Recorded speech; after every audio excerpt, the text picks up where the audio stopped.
Today on This Week Health. There's a difference between a vendor that is a good partner and just a vendor that sells you tech. So for the vendors that are partners, what I found is they really take the time to listen to what you're trying to accomplish and what your real problems are that you need to solve. And they try to help you solve those.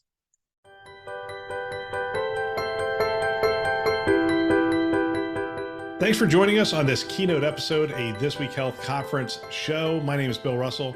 I'm a former CIO for a 16-hospital system and creator of This Week Health, a set of channels dedicated to keeping health IT staff current and engaged. For 5 years, we've been making podcasts that amplify great thinking to propel healthcare forward.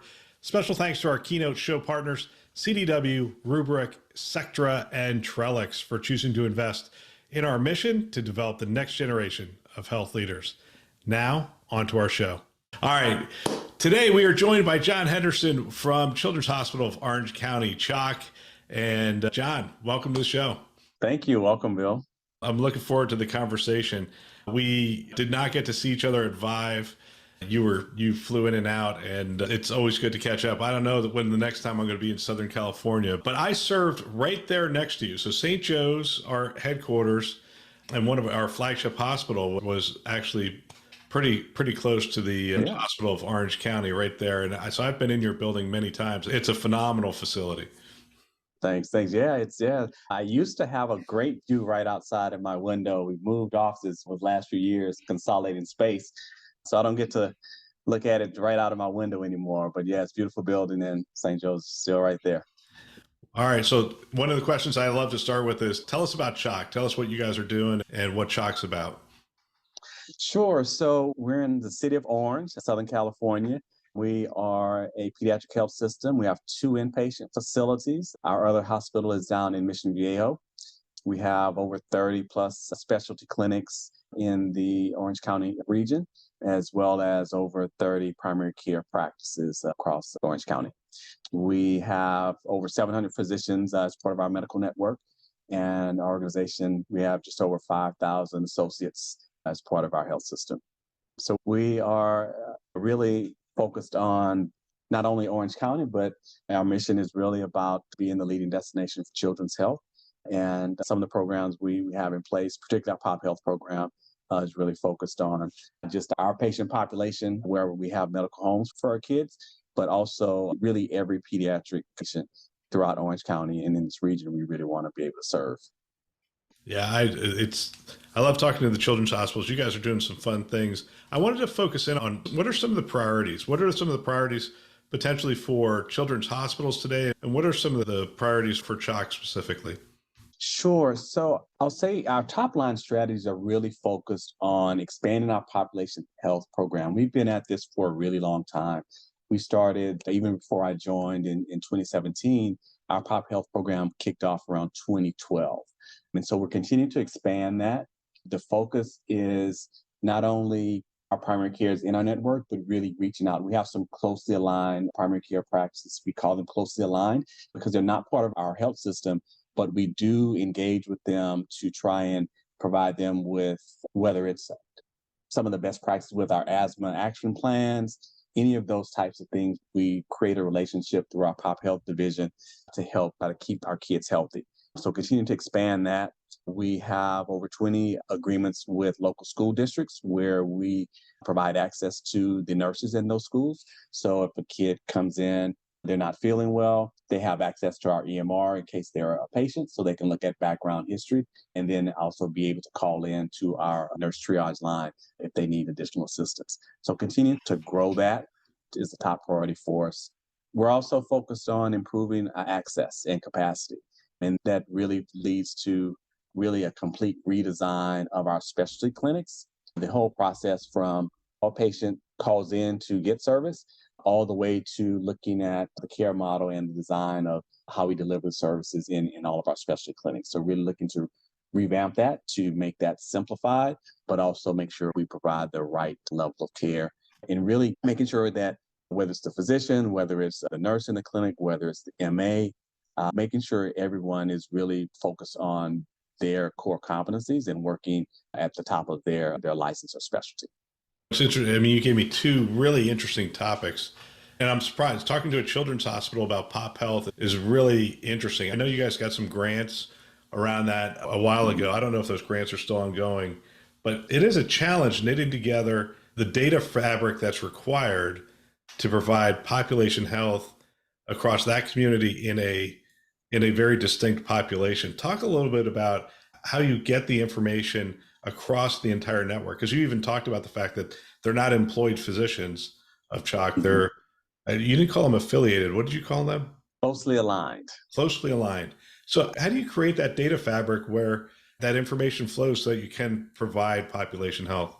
So it's been an interesting journey. Really, the approach we decided to take is as we created these closely aligned relationships, we would create a data use agreement where that practice would provide us mostly the claims data. It's very difficult, to your point, to get the clinical data and be able to pull that into your own platform and make sense of it so that you can really share that and look at it consistently and cleanly across. So that was really going to require, the effort was too significant. So we said, okay, let's focus on the claims data. And we were able to get agreements to bring that data in. And that's a little bit cleaner and easy to kind of marry with our data. So that was the approach we took to really bring that together. And then we share information back with those practices. The Pop Health Division does to say, okay, here's how you're performing, here's how it compares. We think if you focus in these areas and use some of these guidelines, it's going to help improve that particular population that you're treating. So if a child presents at a specific clinic, are you able to identify, hey, they haven't had these shots or they need these kinds of services at Exactly. this point? Exactly. Exactly.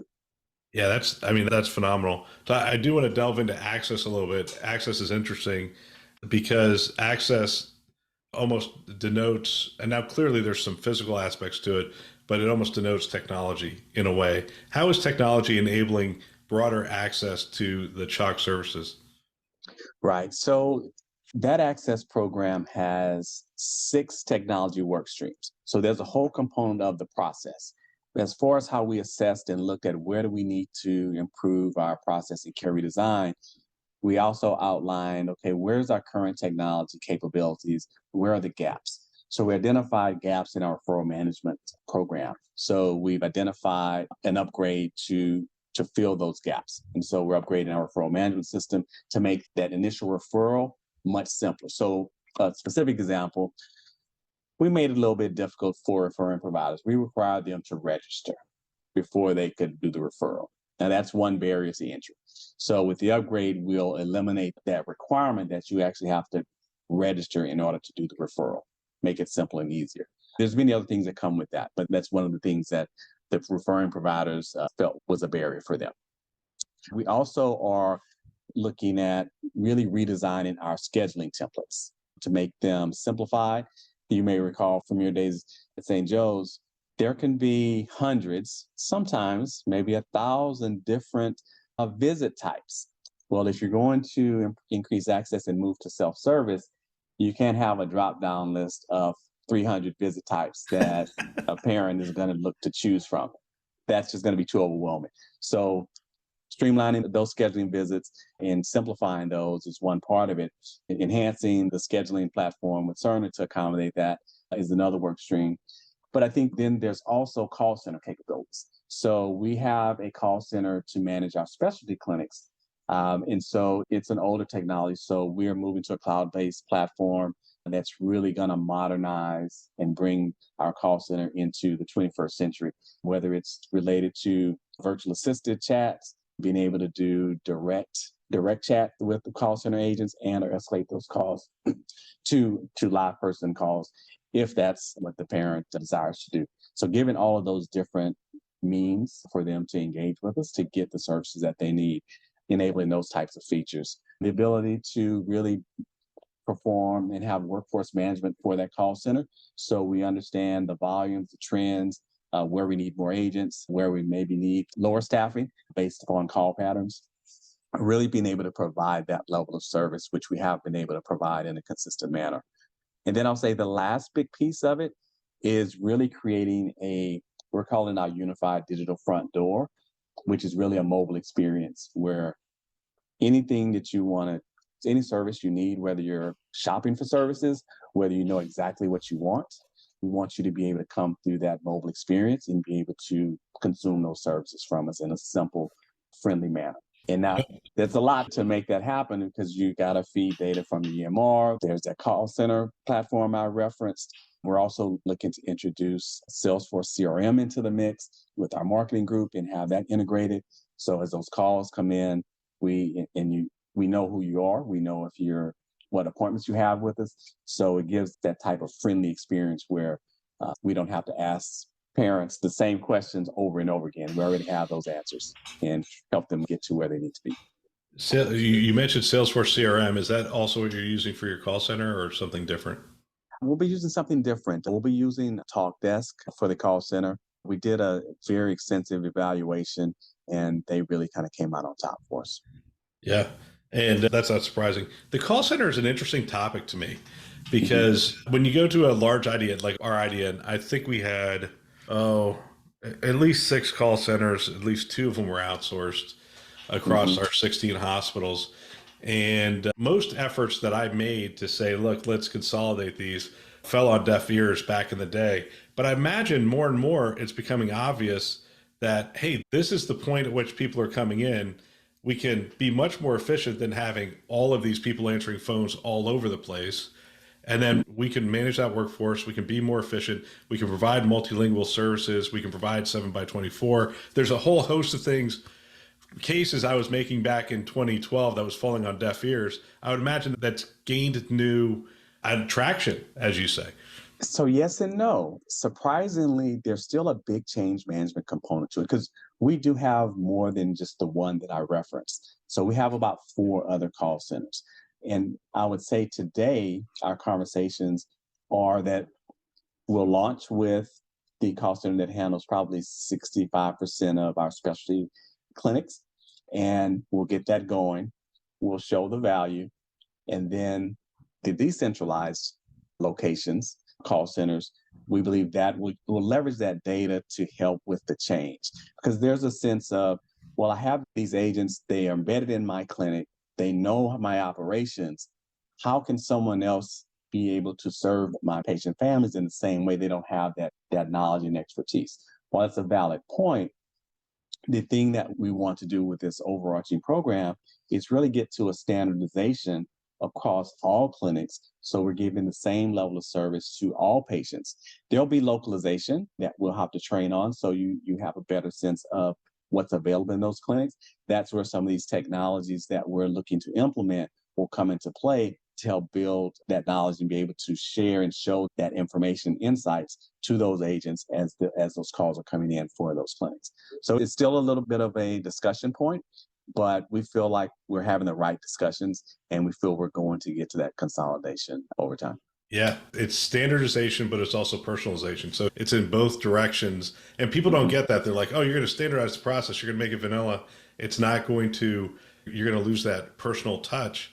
But I've seen effective call centers that when they call in, the prompts are there and they say, oh, how's your daughter doing? Is she doing okay? I saw she was in the hospital a couple of days ago. I mean, all those prompts could be there to really provide that personal experience.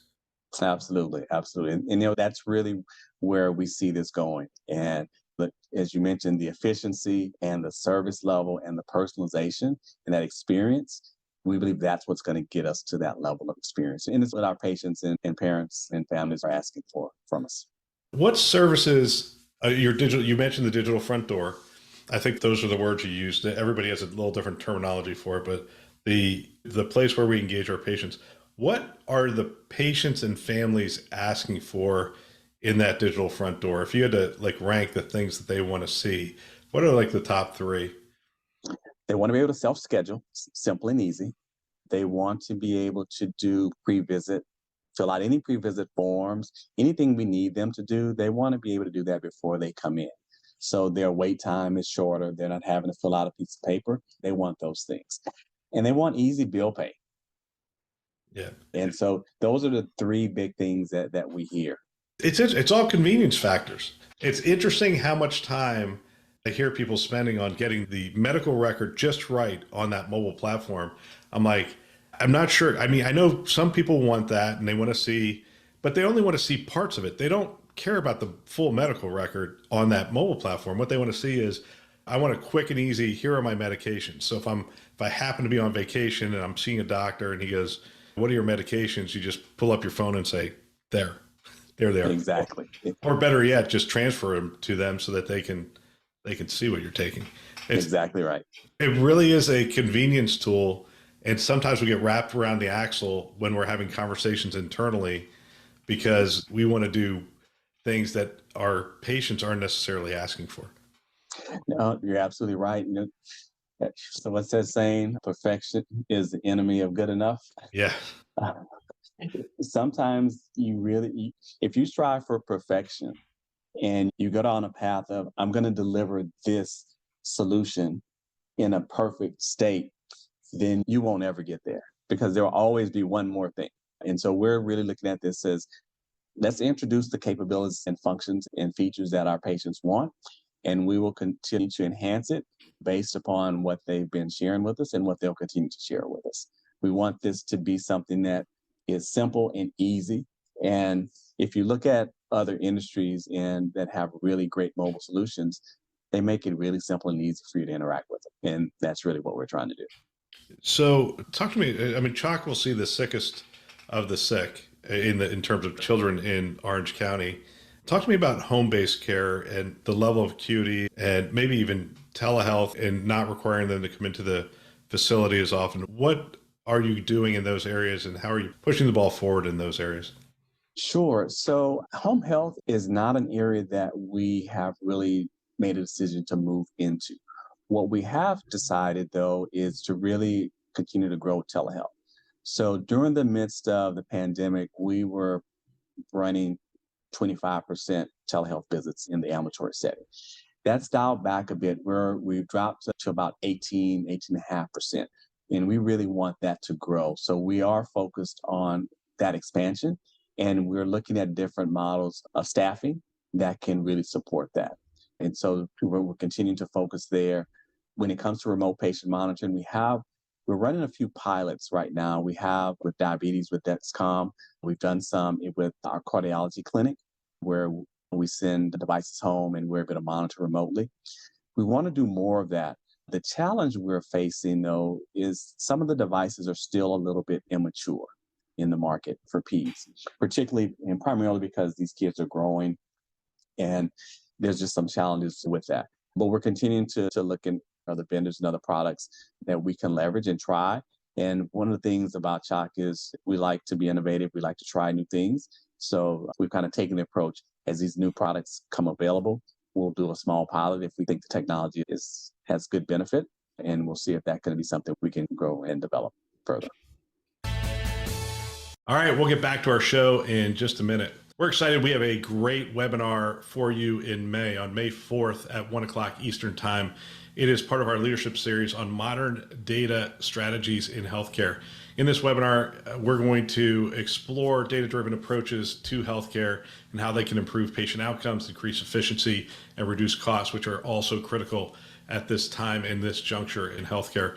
Our expert speakers will explore data governance, analytic strategies, anything that can help healthcare providers gain actionable insights from healthcare data. We would love to have you there, and we're excited about it. You can register on our website. Just hit the leadership series, Modern Data Strategies. It's going to be in the top right-hand corner of our website, thisweekhealth.com. You can discover how we are going to use data to be more efficient, effective in the modern healthcare system. We'd love to have you join us. Again, hit the website, thisweekhealth.com, top right-hand corner. Sign up today. Hope to see you there. Now, back to the show. I think you're going to be the first children's CIO I've asked this question of, but we've had this physician burnout, a clinician burnout, a clinician challenge finding clinicians and those kind of things. Does that permeate children's hospitals as well? Yes, it does. We've been working, we have a physician wellness committee. We have a physician wellness director. One of our specialty neurologist physicians leads that group. So is it a group or is that like a person's title and role? So it's their role, it's their title and role, but there's also a team that she has of other physicians that are part of the wellness committee. That's And fantastic. so we partner with them on what do they need from us? What do they think we can do technology enablement wise to help improve their efficiency, reduce their pajama time is what we call it, after hours documentation time. And so that's really what's driving the changes and things that we're doing. So for instance, there was a feature, copy and paste, copy forward functionality that no longer exists within current EMR. And that is such a huge deal for the physicians. And so we're trying to figure out how can we make that better. We don't have a solution yet, but that's one of the things we're working on because they brought that forward. That's a really big deal for them. I think the other things we're looking at have to do with conversational AI. And so we're looking at a couple of pilots that we're going to run where our providers can document using voice. I still have to verify and approve the content that gets generated from that conversation that they're having with the patient, where it takes that conversation, populates it into the EMR.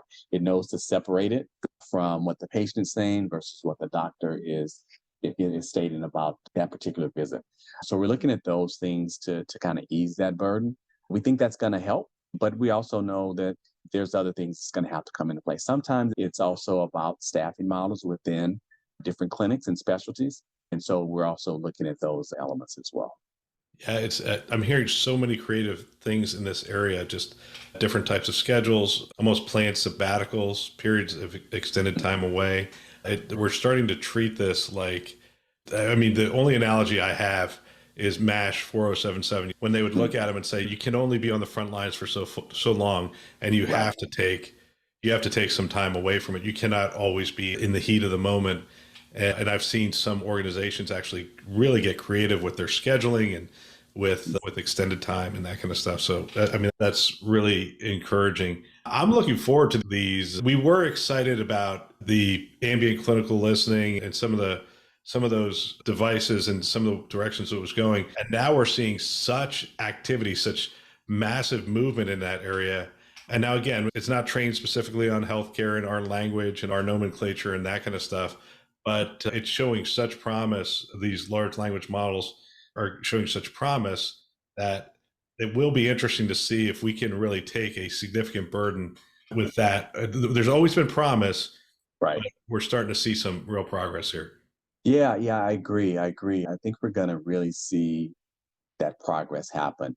As we're looking and exploring it, there's been mixed reviews, as you kind of alluded to, with the maturity of the products and can they really deliver the value and results. I feel like this particular area, I think, is going to pay some really good dividends in the coming years.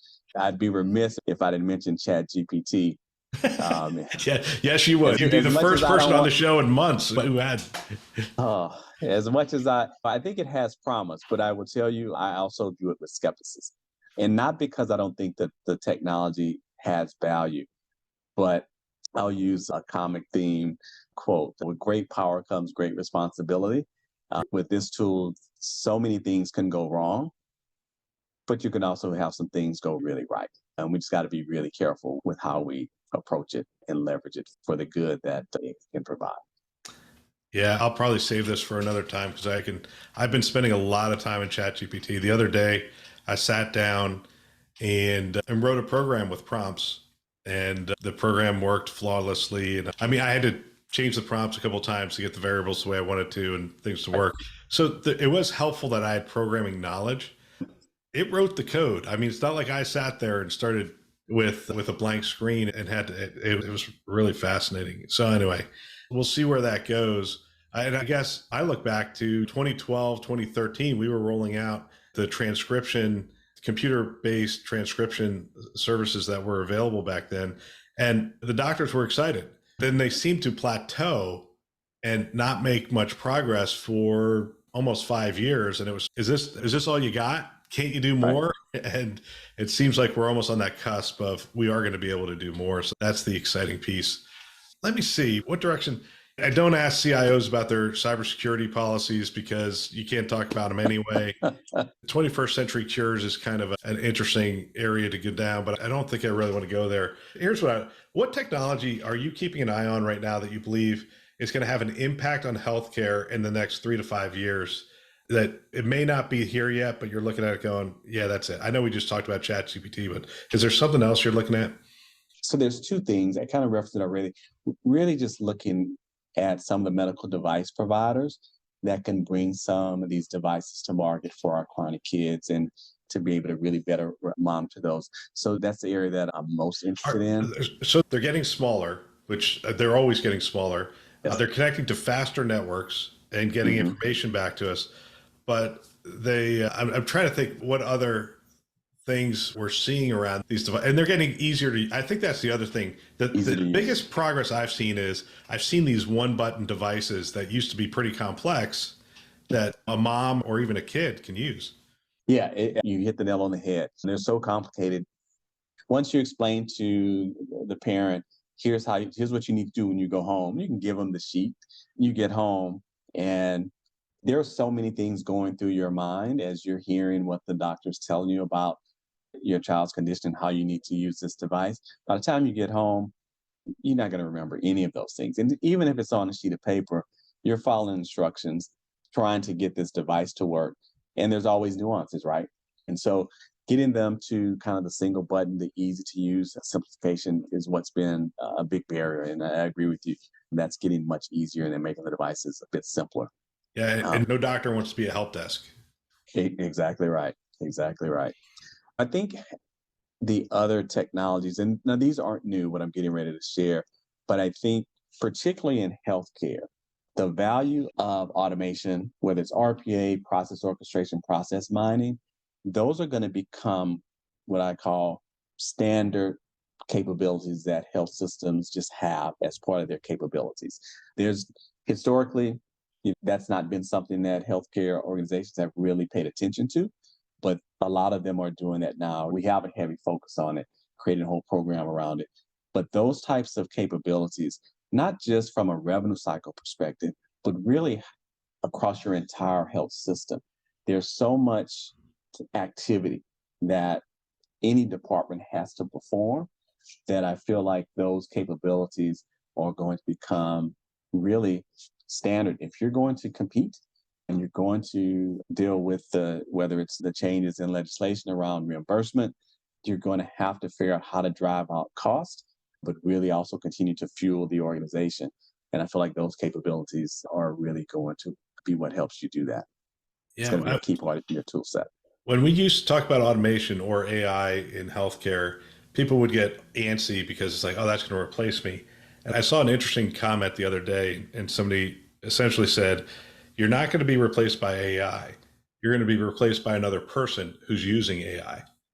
Because Mm. AI is a great, like, I use the term minion. And I hope AI doesn't get smart enough to realize that I'm calling it a minion, because then it's going to come after me. But that's what it's great for. It's great for, hey, give me 10 ideas. Hey, do this. Hey, Mhm. do that. And it just comes back very quickly. Or looking through the entire medical record and surfacing the key things that you need to take a look at. That's what it's really good at. Not it's good at human augmentation. And those who figure out how to use it and use it effectively are going to be so much more effective as humans, as clinicians, as IT staff than those who aren't using it. Yeah. No, completely agree. It can really be a way an organization really shifts their operating model. And we see that as that value. You described this doesn't replace a person.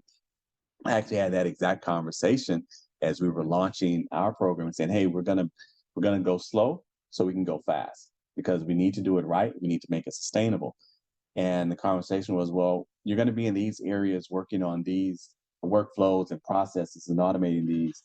And of course, the conversation jumps to, well, how many FTEs is that going to allow us to save?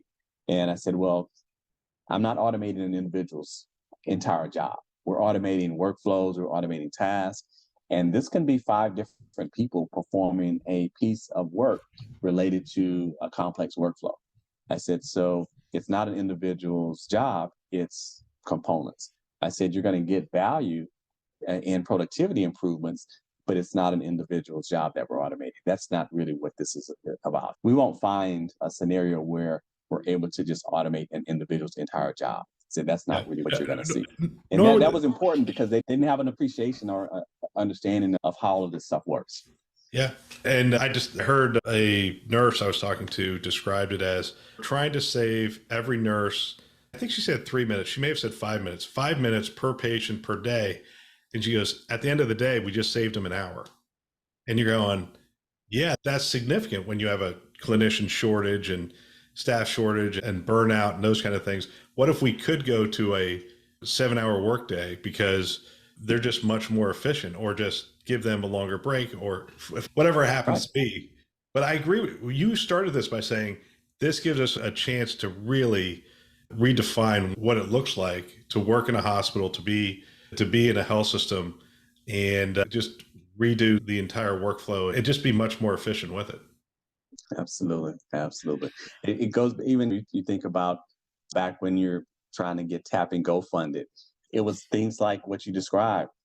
How much time does a provider, a physician, spend logging into that computer all day to provide care? Well, you're going to eliminate this many hours. You give them back an hour in a day because they don't have to log in 100 times. Yeah. That's a great example too, by the way, because when I got to St. Joe's, it was a minute and something to log in. And then they went to the next room and it was a minute and something to log in again. I was like, oh my gosh, I felt for him. I'm like, I can't believe, first of all, I couldn't believe it took that long to log in, and it did. And then I couldn't believe they had to do it over and over again all day. Yeah. Hey, let me give you this as an exit question. And this is more for some of our vendor partners who are listening to the show. What have you learned about dealing with vendor partners over the years? And what piece of advice would you give those trying to work with a healthcare organization like yours? I'll say the two big things. There's a difference between a vendor that is a good partner and just a vendor that sells you tech.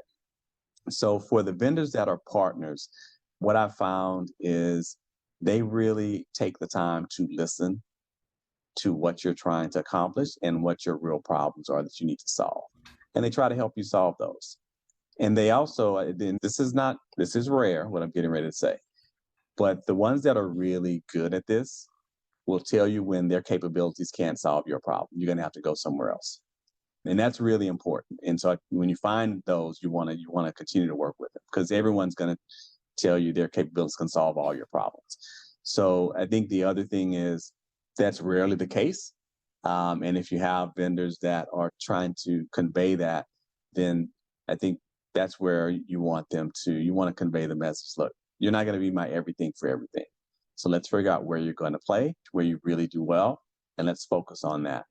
I think the other thing is for vendors who are trying to get into healthcare or want to do more healthcare business, they need to listen more and talk less, because I continue to be surprised at how much vendors don't understand healthcare. And even pediatrics is even a different level of understanding.